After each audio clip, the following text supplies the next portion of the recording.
আমি জানি না, আমার বিয়েতে তোর আসতেই হবে। এই ধর তোর বিয়ের গিফট। এটা আমার জন্য? হ্যাঁ, তোর জন্য।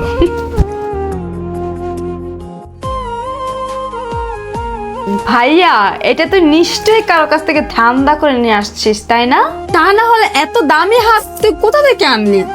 তোর বিয়ের গিফট দরকার, আমি নিয়ে আসছি। তা না হলে মানুষের কাছে বলবি যে আমি তোর বড় ভাই, কিছুই তোকে দিতে পারি নাই। আমি এখন যাই, আমার কাজ আছে। আচ্ছা ভাইয়া, তুই কি তোর পুরা মাসের স্যালারি এই গহনা কেনার জন্য লাগাই দিছস? দেখি দেখি। ও, তোর গার্লফ্রেন্ড নিশিফ কল করেছে। হ্যালো।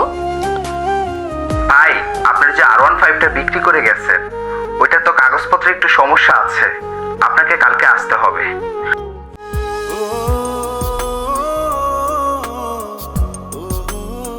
ভাই, তুই আমার বিয়ের জন্য তোর শখের বাইকটাও বিক্রি করে দিলি?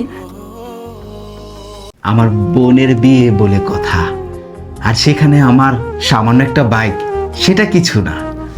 তুই খুশি থাকলে তো আমি খুশি। আর তুই কান্না করস কে? তোর তো খুশি হওয়ার দরকার। তুই নতুন বাড়ি পাবি, নতুন হাজবেন্ড পাবি, সবকিছু তো নতুন পাবি। কিন্তু তোর মতন একটা ভাই পাবো না। আমার সোনা জাদু ময়না পাখি, আমার মায়ারি টান ময়না পাখি।